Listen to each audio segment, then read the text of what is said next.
Welcome to the show. Today's special guest is KeAmber. Let's do it.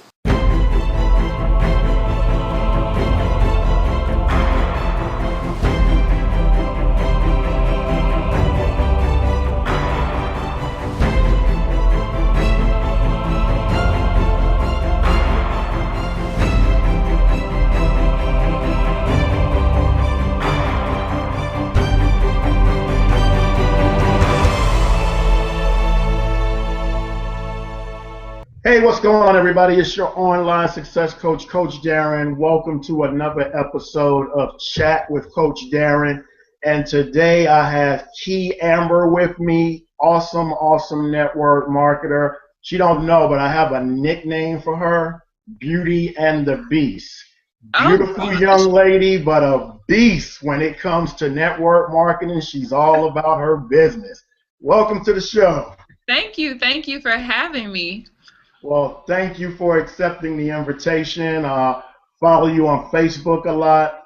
Love what you're doing. Also love the fact that you're right here in Texas, but in your business, just like you're supposed to, you're expanding all over, and you have people from all over joining you in business.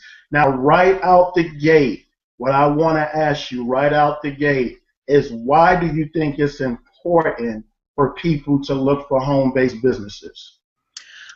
For several reasons. Number one, the economy is not changing. It's not going to get any better. Jobs, they're still laying people off. They don't care. They're still firing people, knowing that people have, families to take care of or whatever have you. Number two, the fact that most people aren't getting raises anymore. I know as a nurse, I was getting a raise every year. Actually, I only worked for 1 year as a nurse.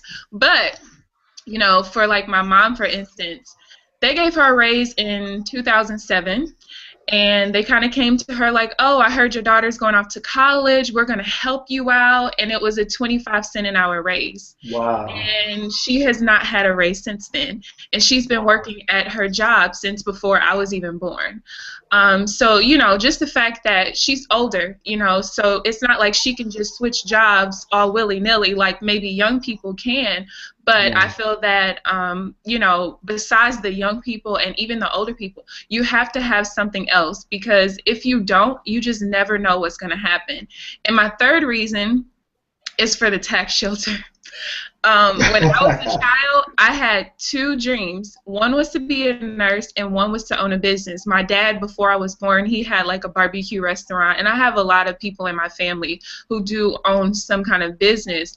And so, as I got older and I took a lot of finance classes, I'm like, man, it takes too much money to own a traditional business. Yeah. And I don't know if I want to be somebody's boss and have to worry about inventory and going to get some, location, and I don't want to deal with all of that stuff. So once I started researching home businesses, because I was actually introduced to network marketing when I was 18, and I knew that would be my ticket to freedom, but I knew not at 18 years old. And so over the years, I continued to research and how it would really benefit even outside of making money. I was like, man, you mean I can go from having 8 tax deductions or up to 8 to like over 450? So sign me up. That's when I knew, like, people don't even understand. Like, they just look at it as, oh, I have to make money. No, you don't. You need it for the tax shelter, period, point blank. That is really awesome. Those are some good points you point out there. You know what? It's kind of sad. I was listening to what you said about your moms being with the company so many years, and then, this is your reward, a 25-cent raise.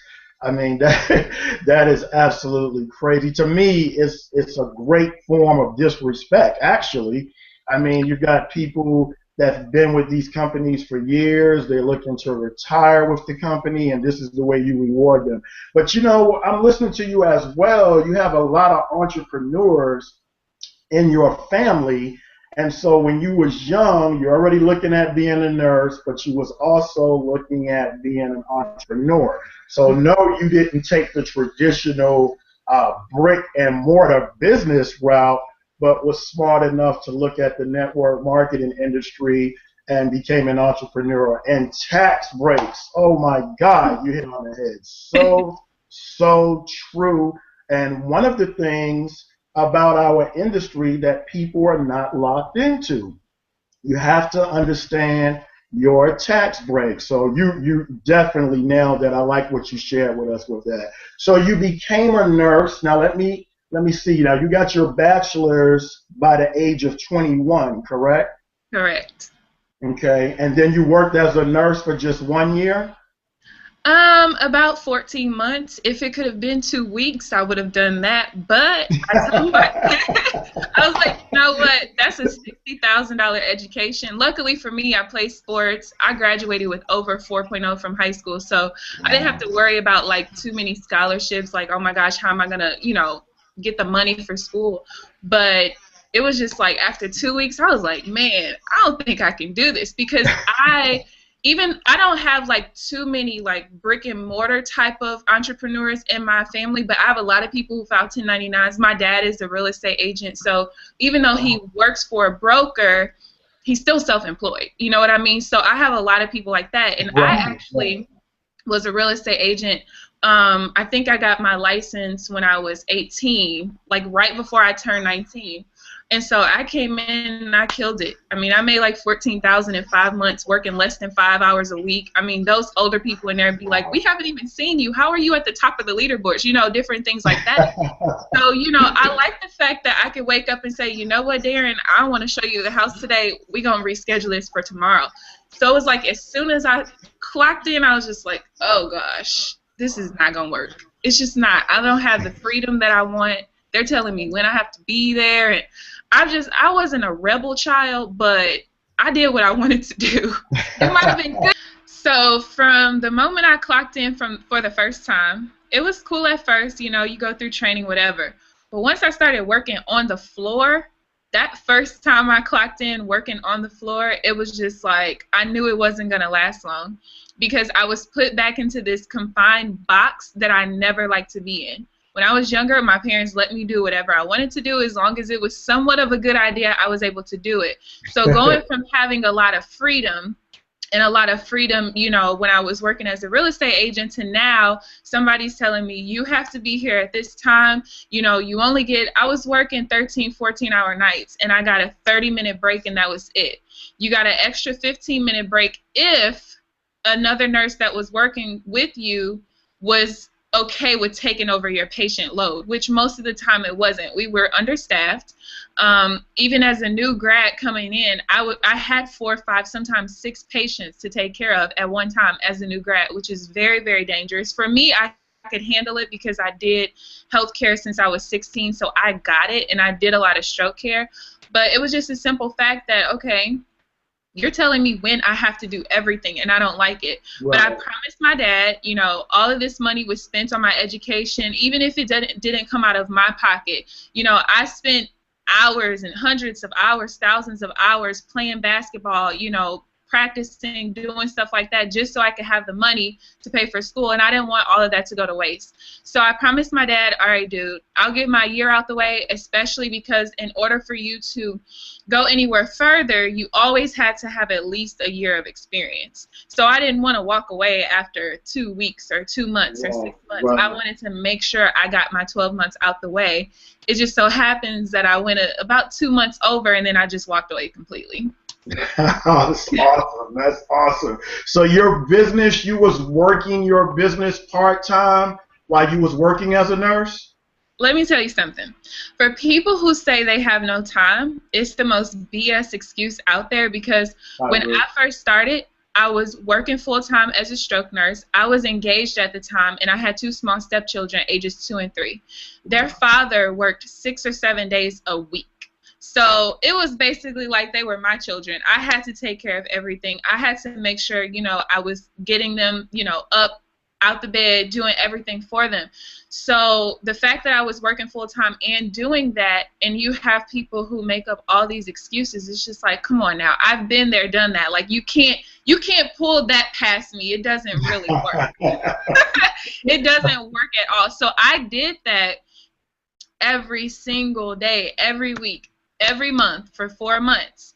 And then I built to the point where my part-time income matched my full-time income. So it's like, do I want to continue to do this thing that I don't really like, or do I want to quit, walk away, and take that time and put it back into the business that I love? So I walked away.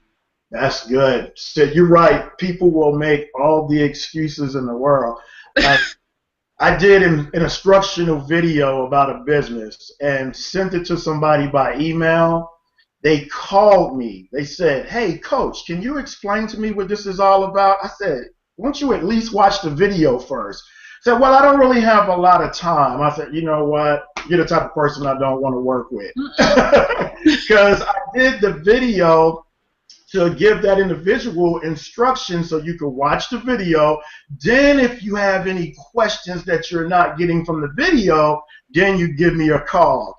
But just to give me a call so I can go through a bunch of crap on the phone taking up my time, that's somebody that I don't want to work with. So you're right. Everybody out there that says they don't have time, it's just an excuse. And I know you've seen that term that says make money or make excuses, but you can't do both. Yes. So true.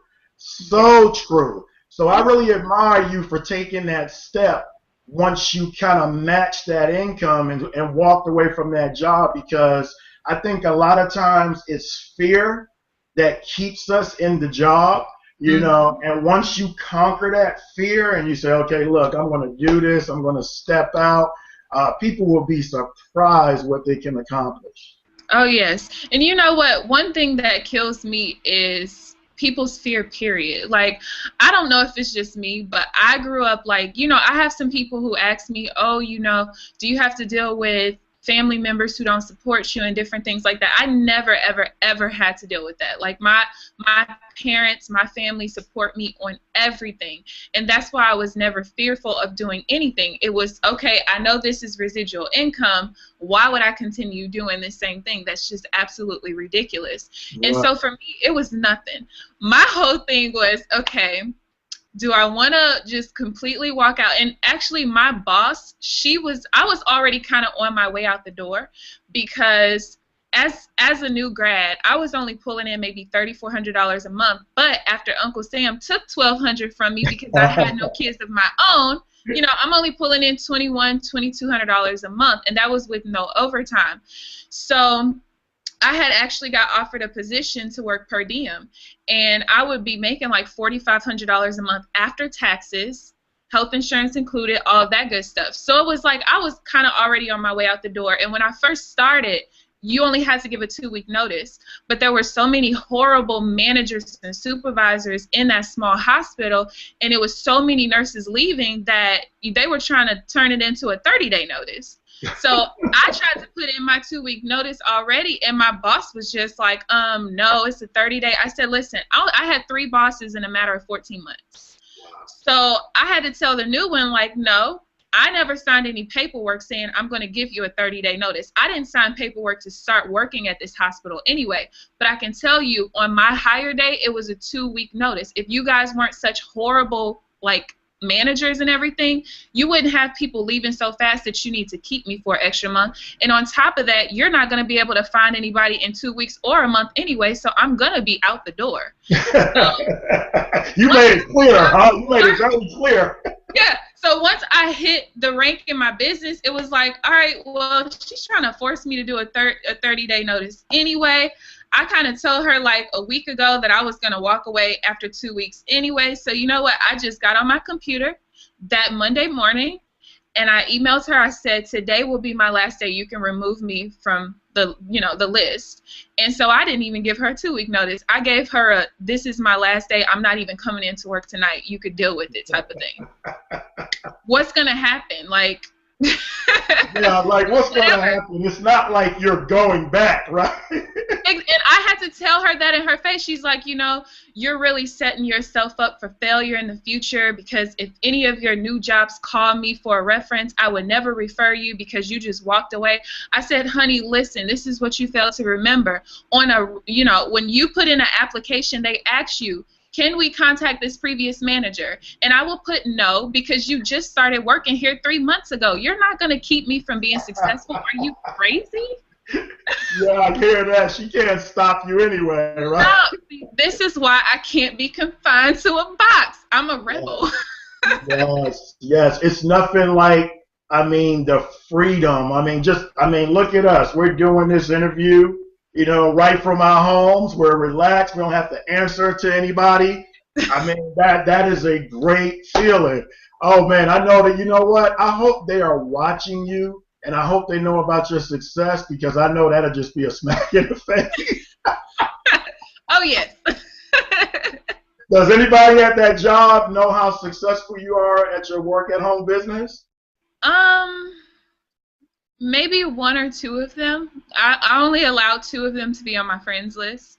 I didn't really talk to people at my job, and that was one of the reasons why most of them didn't like me. Right. At first, it was, oh my gosh, we have this new grad who's doing everything right. Oh, this is a relief. And then they found out at the time I was 21, and I was down south. So it was like, okay, this 21-year-old black girl is coming in here and making us look really, really bad. And so from there, it was thrown under the bus, thrown under the bus. And one of their whole things was I wasn't trying to be people's friends. And I had a meeting with them. I had a meeting with my boss and a few of the girls who I heard was talking the most stuff. And I said, listen, you didn't hire me to be their friend. I didn't take this job to be their friend, and being their friend is not in my job description. So if you guys are upset because I don't want to go hang out with you, you guys can get over it because that's not what I'm here for. As long as my patients love me, that's all that matters. You can't fire me because I don't want to be their friend. Get over it. That is great. That's right, because that is not what you was there for. No. And I can tell that you are about your business, so I'm quite sure even when you was out there in the job market, when you was on a job, I can take you as the type of person you was about your business. Oh, yes. Oh, yes. It was all about doing everything efficiently, whatever the case may be. But like I said, most of them I wasn't friends with, so only two of my old coworkers are even on my friends list on Facebook. So, they kind of know a little bit because I've they're watching. Probably a couple of times. But I don't really, it's whatever to me. I'm just one of those people where either you're here or you're back there. If you're still back there, cool, whatever, we could be cordial, but I mean, I'm not worried about anything that you're doing if you're not worried about what I'm doing. Good point, good point. Also wanted to ask you about your travels. I know like last month, in the month of April, you was doing a lot of traveling. I'm quite sure you're getting invited to different locations to speak, about your business. So where are some of the places last month that you visited? Oh gosh. Okay. So I think the first place I went to was New York. We had a big regional out there. It was like 2,700 people. I had no choice but to be there. And then after that, I think I went to Utah. We had like an escape trip type of thing with our company. There were a couple hundred people there. And then after that, I think I visited Washington, D.C. and Baltimore. There was a meeting out there, and then I went to Orlando for like 36 hours. One of my business partners, we're like sisters, and so she hits me up on a Sunday like, hey, let's go to Orlando for a day. I'm like, no, we can go for like a day and a half because you want to go to SeaWorld, I want to go to Universal, so we're going to hit up both of them. So we went down there for like 36 hours, flew right back out. From there, I went to North Carolina, and then I think I came back home. I don't know. It's all a blur. Wow. I know you was doing a lot of traveling because I know I was trying to get this interview before. And you said, no problem, Coach. And I said, we might be doing it from your hotel room because you was on the move, which is great. So I'm quite sure you have team members just about in every state by now, huh? From what I know, at least 30 states. Oh, that's awesome. But I don't know about some of the other ones. There's probably people there that just don't even speak up and say that's, I'm from here. But for 30 states for sure I know of, in 2 countries or 3 countries, 2 or 3. See, this is why everybody now is going to know why I call her Beauty and the Beast. See that beast part of the business? Now, KeAmber, you did all of this, and correct me if I'm wrong, in less than a year, like 8 or 9 months? Well, I started in the industry in February of last year. I started Wow. in a health and wellness company. Of course, because I was in that kind of field already. And although the products were great, I still used them the majority of the time. You know, we get into this to make money, you know. So it was practically impossible for the average person to build a team over there. So like 2 weeks after I got into that company, my sponsor hit me up about my current company, and I was just like, yo, I'm not doing that. Like we literally were like, we're not doing that. Nobody's ever heard of this company. There's no way they're paying out like that. That's just ridiculous. Like we don't believe it. And so like a week later, he goes, well, I'm joining. And I'm like, wait, no, we were just talking about how we're not going to join. And I didn't even know him, like, from a can of paint. Like, we had talked a couple of times previously, but nothing serious. And so I was like, well, you know what? I want to be one of your first people. And then I ended up calling him the night before, and I said, hey, I want to be the very first person. If I'm not, I will quit on you. And so Wow. I joined my current company. I joined my current company March 29th. I replaced my nursing income in 4 months. The following month, I ranked up again, which doubled it, and then I sat at that income level for about 6 months or so. February of this year, so right at my 11-month mark, I ranked up again, which was like 3.5 times my previous salary. Last month, in my 13th month, I was like this close to ranking up again, which would have taken me from just a 6-figure earner to like 5 figures a month, and that would have been like 6 times my previous salary. So I was heated. That's why you don't see me on the road right now, because I'm like, I got that close. I gotta punish myself. Don't do it. You are a go-getter, but you are a success story. I mean, I know people in this industry for years. They hear a story like you just told, and they would be like, "Oh my God, you are in beast mode." So, and I like the way you stay humble, because you're like, "I'm not on the road because I'm punishing." You're still not satisfied. No. And that's the key. You always got to have that hunger, and you have it. That's the key. I got another question for you. Like, what is your long-term goal in the industry? Let's say we're looking at KeAmber 5 years from now. Where do you want to be at as far as mentoring, helping people in the industry? Where do you want to be at? Well, 5 years from now is so far. Like, I don't even have my plans for next week. But honestly, I got into this because I seen this as a way to battle the #1 problem in America, which is debt, and being broke. So I just want to help as many people as possible. And I know once I get to a certain point, I have a lot of people that are looking up to me. They reach out to me for mentorship and coaching. And it's like sometimes I put them off because it's like, guys, I'm still a newbie myself. Like, I'm only a year into this thing. And it's not that I don't feel comfortable doing it. It's just like, let me continue to learn a little bit. You know, I'm learning every single day. And I'm one of those people, I don't care if you just came into this industry yesterday or you've been in for 30, 40 years. I feel like I can learn from any person out there. Either you're going to teach me what I should be doing or what I shouldn't be doing. But either way, you're going to teach me. So I know that 5 years from now, I'm going to be making a lot of money, you know, and I want to kind of put it back into the community, you know, do community service. I want to be able to, you know, book gigs where I'm just standing up on stage training people and coaching people and mentoring people and different things like that. I want to be able to fully kind of step away, not fully, but kind of mainly step away from the business part of it, because I'll have enough people under me that's doing what they're supposed to do and be able to give back to the industry as a whole. Oh, I love that. I love that. So you're going to be able to touch more people that way. I'm starting to feel that female Les Brown thing coming here now. Going to be a motivational speaker. All right. Well, you know, on the show, one thing we always do is have the lady guests show their newest pair of shoes, because we know you ladies like your shoes. So what's the newest shoes in your collection? I'm going to show you these, and I'm going to tell you something. These are like the first pair of heels that I've bought in like 5 years, because I'm not a normal woman. Like, I like my sweats, my tennis shoes, my video games, but I got a pair just for this. These are my latest shoes. And I'm Oh small. man, That's the other check thing. you out. I'm 5'10". I don't need any heels, but these Those are going to make you about what, 6'1"? 6'2".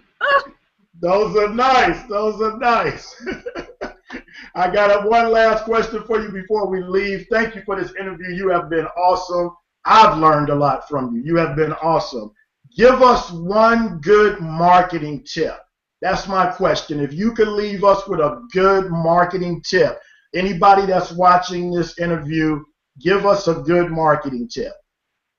My number one marketing tip is to be yourself and to be unique. You cannot be out here doing the same thing that everybody else is doing because you won't stand out.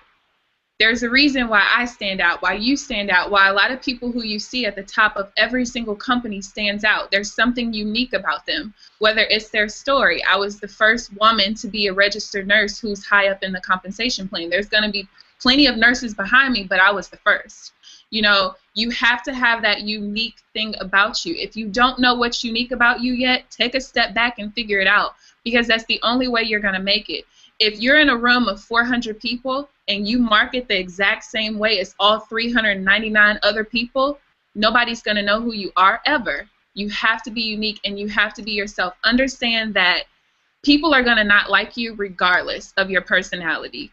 You know, when I was first really starting to say, okay, I'm coming into network marketing, one of the guys who I watched all the time, everybody thinks he's an a-hole, like everybody.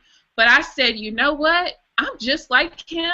And he just showed me that I can actually get into this industry and be myself. Because the thing is, if you pretend to be somebody that you're not, eventually something's going to happen and the real you is going to come out. And all of these people who fell in love with this persona, they're going to just fall back from you like, oh, they're not really like that. You could be the nicest person on earth. You could be the meanest person on earth. There's always going to be people who like you. There's always going to be people who don't. So you might as well just be yourself regardless. Don't worry about people's opinions about you because it doesn't put money in your bank account. Wow. You know what? I'm going to be totally honest with you. I asked that question a lot. That has been one of the best answers that I have received. Uniqueness, being yourself, unique. Years ago, and I won't say the gentleman's name, it was about maybe 4 or 5 years ago. Very popular network marketer online. I mean, beast. Every video, he used to start out by saying, "Hello, my friends." And then within 1 to 2 months, I've seen all these people cranking out YouTube videos, no matter what company they were in. They were starting out their videos. "Hello, my friends." Yeah. And I was like, I knew exactly who they got it from. So it automatically turned me off to them because I was like, they're not being themselves. So you nailed it. Being unique, being yourself, and just being real. Let me tell you something. Thank you so much for a great interview. I wish you much success. And we're going to have to do a part 2 to this one day. Because I know nothing but great things await you. But thank you so much. Thank you for having me. I'll be ready for part 2 whenever you are. All right. You have a good one. Thank you. Thank you. Bye-bye.